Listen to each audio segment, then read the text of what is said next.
welcome to our deep dive. We're going to be talking startups and innovation. Mm-hmm. Specifically, we're cracking open Peter Thiel's 0 to 1 Notes on Startups. Great book. It really got me thinking. Peter Thiel, Yep. pretty interesting guy, co-founder of PayPal, Palantir. Early investor in Facebook, SpaceX. Yeah, he's got a track record. But this book It's isn't good. just about following the crowd, It's not. It's about forging your own path, going from 0 to 1. That's right. Creating something new. Which he contrasts with just copying what works. Right. Horizontal progress, as he calls it. Globalization. Taking something that works and just spreading it everywhere. Yeah, like hitting copy and paste, but on a global scale.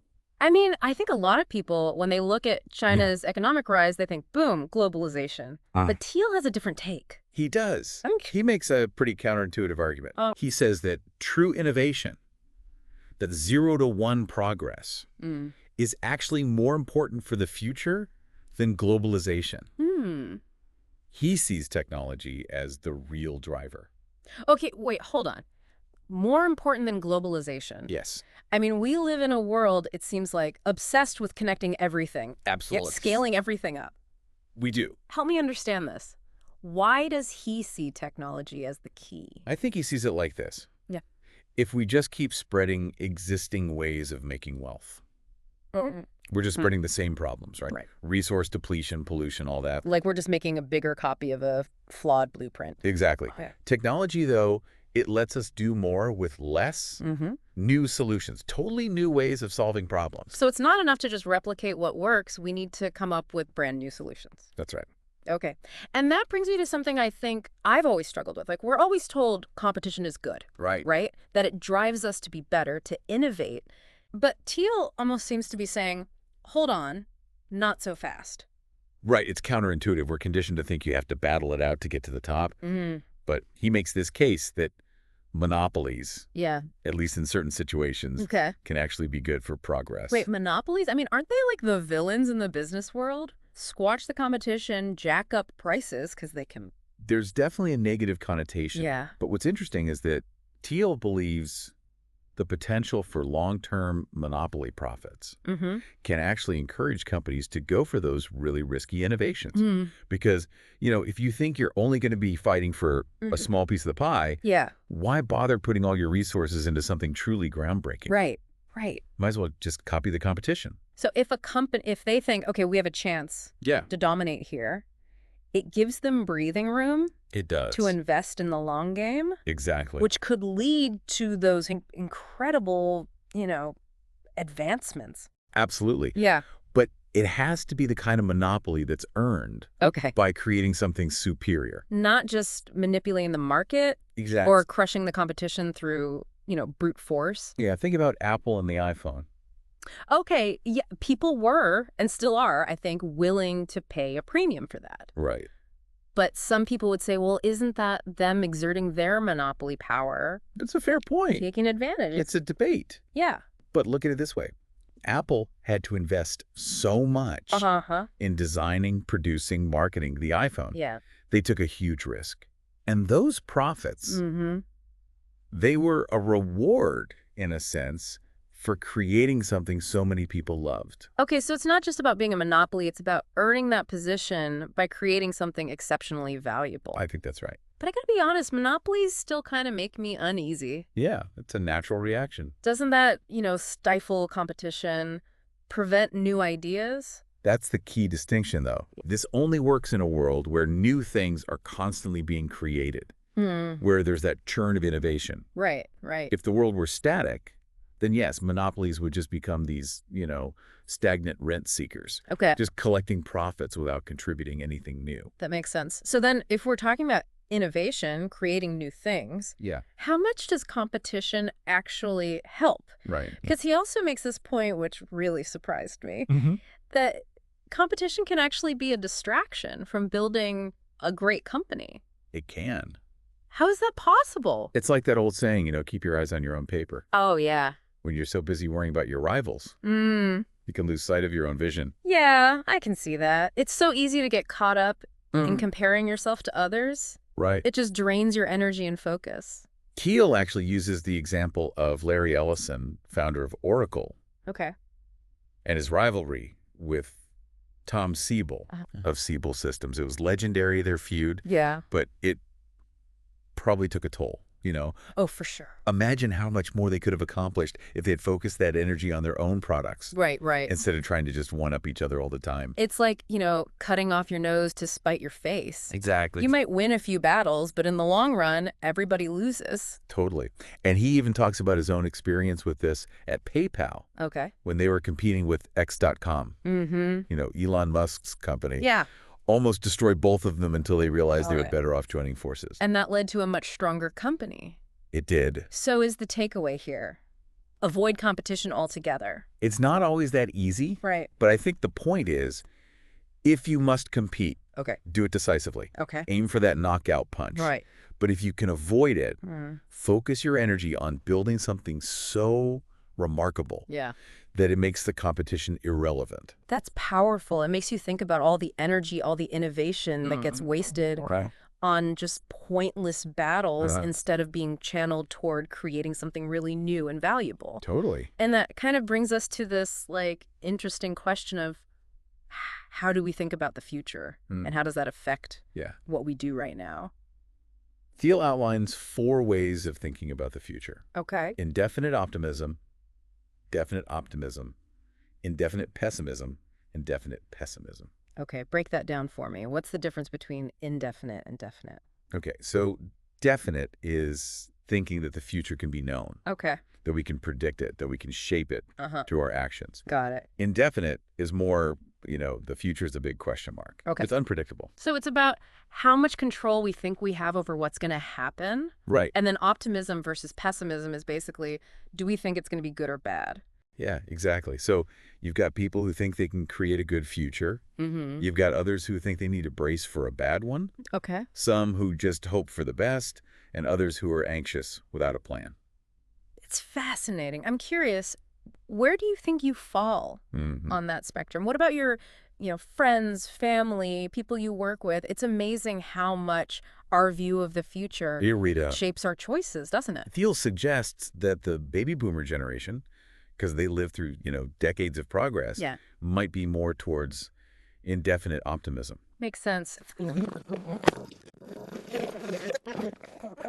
Without much effort. Like you're just cruising on autopilot. Exactly. Not realizing you might need to make a course correction, Right. Avoid those storms. Avoid the metaphorical storms. That's it. Yeah. And then he contrasts that with China, which is interesting. Yeah. On the surface, their economic growth seems super optimistic. But he sees them as definite pessimists. He does. Ah. Because he thinks that underneath that growth is anxiety about resources, feeling like they have to catch up as fast as possible. Yeah. So it's not that carefree optimism. Right. It's more of a we got to hustle mentality. So it's not just about are you optimistic or pessimistic. It's about how you channel that energy and what it makes you do. Exactly. Which kind of connects to this other big idea in the book. Secrets. Thiel believes that great companies are built on secrets, on valuable insights that other people have overlooked. Like Airbnb. Yeah. They saw this untapped potential in people's spare rooms, properties. Most people just accepted hotels, Status quo. Airbnb saw a different future. A different way. It's like they found a secret doorway to this whole new world of travel. Exactly. But why is it so hard for people to believe in secrets these days? Why do we assume everything's already known? I think we've gotten too comfortable with incrementalism. Okay. Explain that. Taking small, predictable steps. Okay. Following the rules, not rocking the boat. Not making waves. Yeah, it discourages us from looking for those big, unconventional truths. So we're basically trained to be rule followers, Kinda. which doesn't breed, revolutionary thinking. And then you add to that our aversion to risk. Okay. We're told to play it safe, avoid failure. Don't fail. Yeah. It's no wonder we hesitate to chase those what-if ideas. But I thought failure was, a part of learning. In theory, yes. Yeah. But there's so much pressure to look perfect on social media, at work. Right. Failure feels like a stain on that perfect image. That's true. And then, a lot of us live pretty comfortable lives. We do. It's easy to forget that things weren't always this good. Right. And they might not stay this way. Yeah, the complacency sneaks in. It does. We forget that progress takes effort. risk-taking, challenging the status quo. So we just assume everything's been figured out. Right. But Thiel's point is there are still secrets out there. There are. They might not be about cutting-edge tech. They might be about, human behavior or market inefficiencies, just a new way of looking at an old problem. Like the idea that competition and capitalism, the pillars of our economy, might actually be fundamentally opposed. Wait, competition and capitalism are opposites. Yeah, think about it. I've always thought of them as going hand in hand. In a perfectly competitive market, everyone's profits would be zero. There'd be no incentive to innovate, to take risks. So the more companies compete, the less money they make. It could lead to that. Which undermines the whole idea of capitalism. Right, which is based on profit. Yeah. Thiel argues that the most successful companies are the ones that figure out how to escape competition, how to create that unique value that lets them charge a premium. So they become, in a sense, like a temporary monopoly. In a way, yes. But isn't that a slippery slope? What's to stop them from becoming a permanent monopoly? That's where regulation comes in. Oh, okay. Government oversight. Right. It's a balancing act. It is. This reminds me of another one of his big ideas, the importance of getting the foundation right. Absolutely. He has that saying, Thiel's law. Right. A startup messed up at its foundation cannot be fixed. It's true. What are some of those crucial first steps? What do entrepreneurs need to nail right out of the gate? One of the biggest. Huh? Choosing the right co-founders. Okay, yeah. He compares it to getting married. Oh, wow.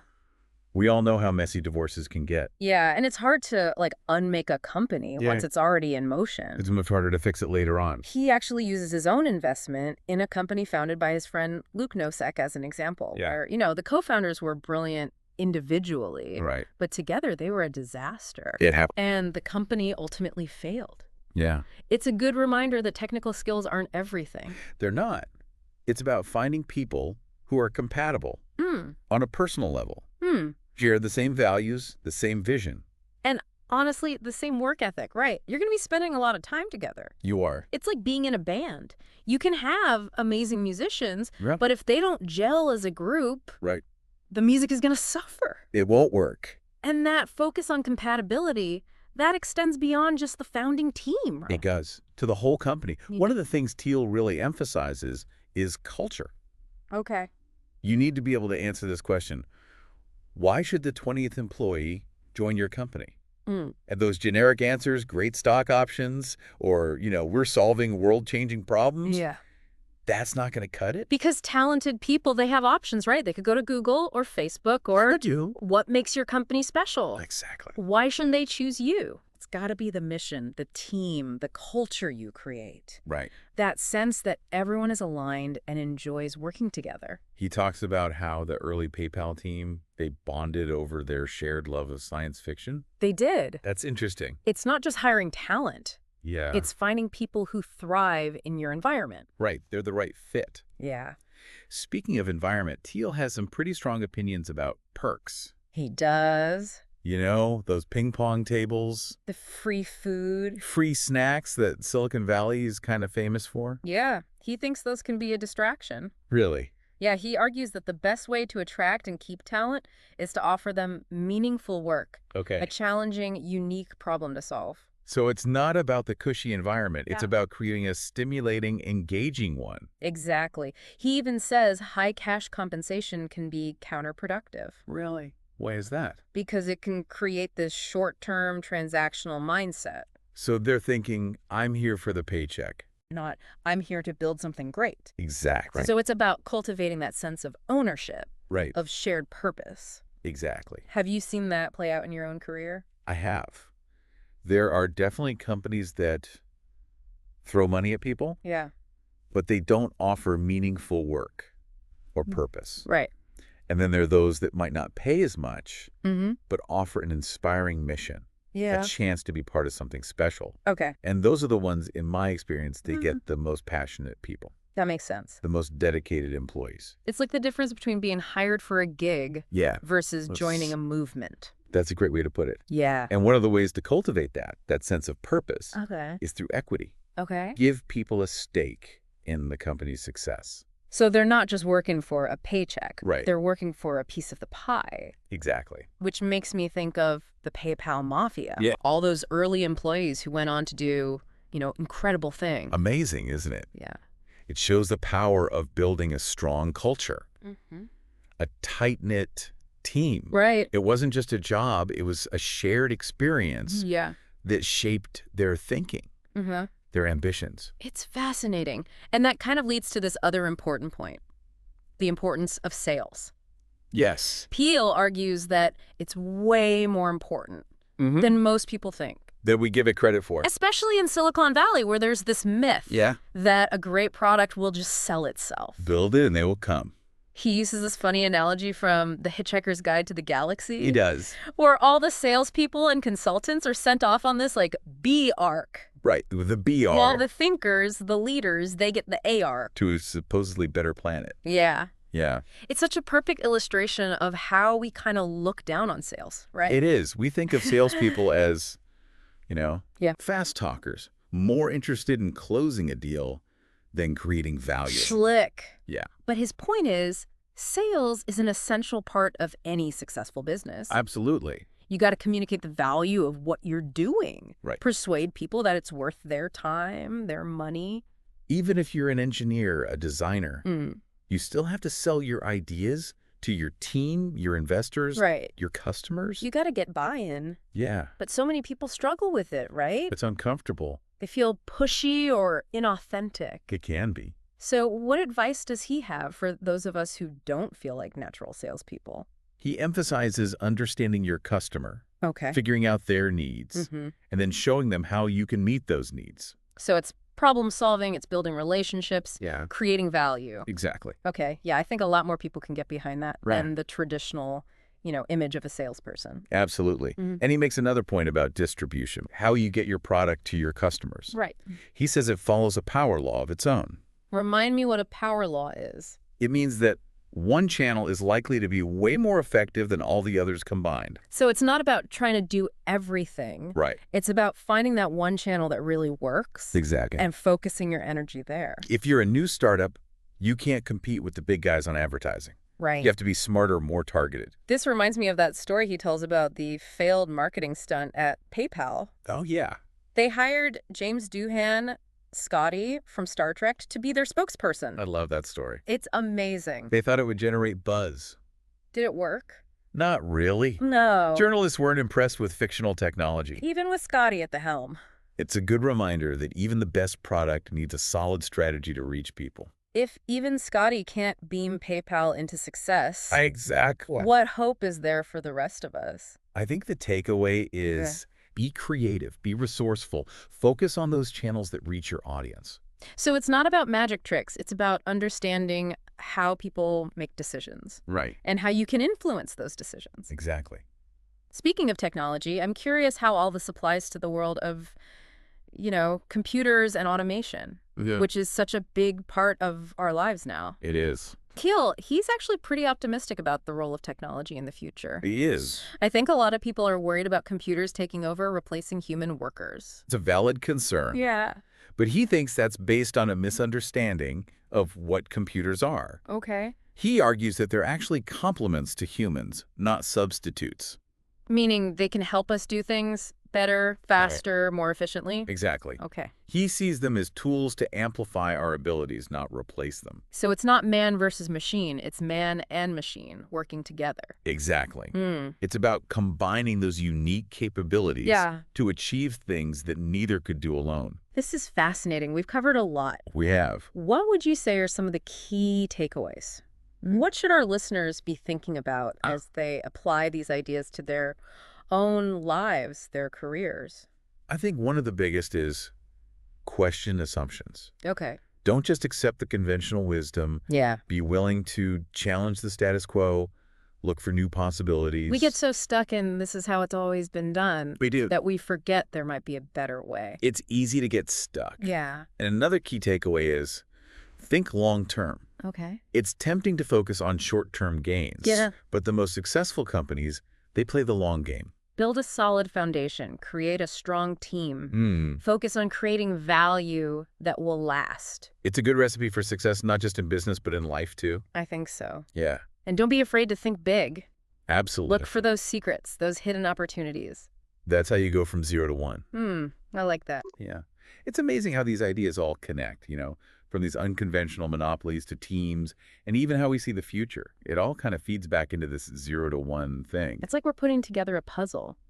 Each piece, even the weird ones, adds to the bigger picture. Speaking of the future, Thiel, he doesn't shy away from the big questions, does he? He lays out like 4 possible scenarios for the 21st century. He dives right in recurrent collapse, plateau, extinction, and takeoff. It's like a choose-your-own-adventure for humanity. Okay, those are some pretty heavy options. Break it down for me. What's this recurrent collapse all about? Imagine a world with these endless cycles of boom and bust, like the dot-com bubble or the housing crisis. We see growth, things spiral out of control, and then crash, we're back to square one. So we just keep making the same mistakes over and over again, never really learning. I mean, I know I've been guilty of that, repeating patterns I know aren't good for me. Is that just human nature? I think it's part of who we are, but I don't think it has to be our destiny. The recurrent collapse, it depends on us not adapting, not seeing the warning signs and making changes. The key is to break those cycles. Okay, so that's one possibility. What about plateau? That doesn't sound as, dramatic. It's less about those big swings and more about stagnation. Imagine a world where technological progress just stops. We hit a wall, all we can do is tinker with what we already have. No more big leaps, just tiny improvements. Wow, that's kind of depressing. We live in a time where it feels like there's a new breakthrough every day. What would a world without that even look like? At first, it might sound nice, right? A world without constant change. But think about it. No major advancements in medicine, energy, even how we communicate. It's diminishing returns. Everyone fighting over a piece of a pie that isn't getting any bigger. And probably fighting pretty fiercely. Exactly. Scarcity leads to conflict, whether it's resources, opportunities, or even just a sense of purpose. Okay, so we've got endless cycles or a global standstill. And then there's extinction. I'm almost afraid to ask, but how does he see that happening? It keeps it pretty broad. It could be nuclear war, a pandemic, some crazy technological disaster, something we haven't even thought of yet. It's almost too much to think about, isn't it? The end of the world as we know it. Sometimes I think we're so busy with our own lives that we forget how fragile things are. It's a sobering thought, for Yeah, sure, yeah. one we shouldn't ignore. But Thiel doesn't dwell on it. He spends more time on the fourth scenario, takeoff. Okay, give me some hope here. What does takeoff look like? Imagine a future where we use technology to solve all our big problems. We create new energy sources, cure diseases, maybe even extend our lifespans. It's abundance, it's human potential unleashed in ways we can't even imagine. Okay, that sounds hopeful. It's almost like a sci-fi movie, but in a good way. Thiel thinks it's possible, but it requires us to really embrace this 0 to 1 thinking on a massive scale. He even talks about the singularity. Have you heard of that? Yeah, it sounds familiar. Isn't that where technology gets so advanced it surpasses human intelligence? I've heard some pretty wild theories about what that could mean. Exactly. It's a controversial idea, and there's no guarantee it'll happen. But it's an interesting thought experiment. What happens when we create something smarter than us? Do we merge with it? Does it become our partner? Or our ruler? Okay, now I'm getting a little freaked out. It's like every movie where the robots take over. But maybe it doesn't have to be like that. That's the point, I think. We have a choice. We can use technology to create a dystopia, or we could use it to build a better world. It's up to us. It's like we're standing at a fork in the road, and there are these 4 paths stretching out in front of us. It's a great way to put it. And it all comes back to our mindset, how we see the future. Are we cynical? Do we assume we're doomed to repeat the mistakes of the past? Or are we just complacent, happy with how things are, not realizing that even staying in the same place takes work? Or are we terrified? Frozen by the idea that everything could fall apart? Or do we choose to be optimistic? To believe we can make a better future, even if it means being bold, unconventional, thinking differently? That's the question. And it's clear which path Thiel believes in. He's a takeoff guy. He thinks we can achieve amazing things, but we have to be willing to put in the effort, to take the risks, to think big. You know, it's funny, listening to you describe those scenarios, it made me realize I've probably experienced all of them at different points in my life. There have definitely been times when I felt stuck, like nothing was changing or I was moving backwards. I think that's something most people experience. Yeah. Have you ever felt like you were just going through the motions, not making any real progress? Oh, absolutely. Especially when I was first starting out, I had all of these ideas, this ambition, but it felt like I was hitting roadblock after roadblock. It was easy to get discouraged, to think maybe I just wasn't cut out for it. That's so common, especially for entrepreneurs. You have this vision, this burning desire to create something, Mm. but the world doesn't always make it easy. There are setbacks, failures, moments when you just want to give up. But the people who succeed, the ones who make those breakthroughs, they're the ones who keep going. They learn from their mistakes, adapt, and never lose sight of their goal. They find a way to turn that frustration, that despair, into fuel, to use it to push even harder. What would you say to someone who's feeling stuck right now, who's lost that spark, that belief in themselves? I'd remind them that even the most successful people, they've had those same doubts. No one's journey is a straight line to the top. There are always going to be bumps along the way. The important thing is to remember why you started, to reconnect with that passion that made you take the leap in the first place. And maybe revisit some of these ideas from 0 to 1.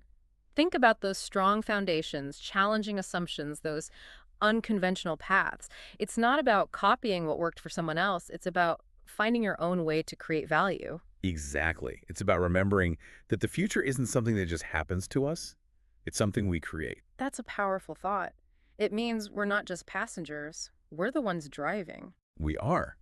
And that means we have a responsibility to steer ourselves and hopefully humanity towards something better. So for everyone listening, take these ideas, these questions, and apply them to your own life, your work, your search for your own 0 to 1. Think big, be bold, challenge the status quo, build those strong foundations, and never stop looking for those secrets that unlock the future. And remember, if you were starting a company today, what secret would you build it around? That's the question. It really gets you thinking, doesn't it? Like, what secret do I believe in? What's out there that everyone else is missing? It's a challenge to see past the everyday Right. to find those aha moments. It is. It's Yeah. what I love about this book, It's not just a business how-to. It's not. It's a call to think bigger, be bolder. It is. It reminds me of what we were talking about before, Right. at that difference between, horizontal progress Right. and 0 to 1 thinking. It's so easy to just focus on incremental stuff, doing things a little bit better. It is. We get comfortable with that. Yeah, but Thiel's saying aim higher. Go for those breakthroughs. Don't just build a better mousetrap. Invent a whole new way to deal with mice. Right? Exactly. And I think that applies to so much more than just starting a business.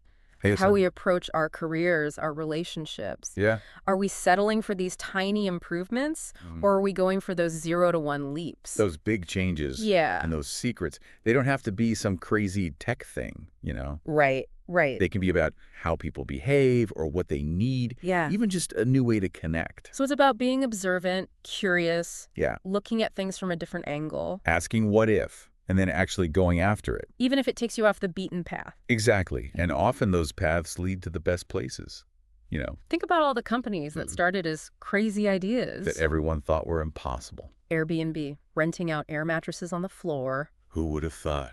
Uber, everyday people driving others around. If those founders had listened to the doubters, they would have never gotten anywhere. Right. That's what's so cool about starting something new. Yeah. You have this vision of a different future, Yeah. and you go build it, even if people think you're crazy. But it's not just about the big ideas, is it? No, it's also about the everyday grind, Yeah. the execution, putting in the work. That's where those strong foundations come in, right? They do. The right people, the right culture. Focusing on creating real value. And one thing that's so important, especially in the beginning, is to celebrate those small wins, I think that's huge. It's easy to get discouraged when you're facing all these challenges. It's so important to recognize your progress, even the little things. Yeah. Every step forward is a win, and that keeps you going. I love that. Celebrate those wins, keep your eye on the prize, Exactly. and never stop asking, what if? And never. Well, we've covered a lot today, haven't we? You have. 0 to 1 thinking. Those strong foundations, monopolies, competition, secrets, technology, the future. Phew, quite a journey. It's all connected, though, isn't it? It is, and it all comes back to this. Yeah. The future isn't set in stone. We create it through our choices, our actions, what we believe. That's pretty empowering. It is. It means we're not just along for the ride, we're the ones steering. Exactly. And that means we have a responsibility, to steer ourselves and hopefully everyone else, towards something good. So, to everyone listening, take these ideas and use them in your own life, your work, your search for your own 0 to 1 breakthrough. Think big, be bold, challenge those assumptions, build strong foundations, and keep looking for those secrets. And remember, if you were starting a company today, what secret would you build it around? That's the question. We'll leave you with that. Until next time, keep diving deep.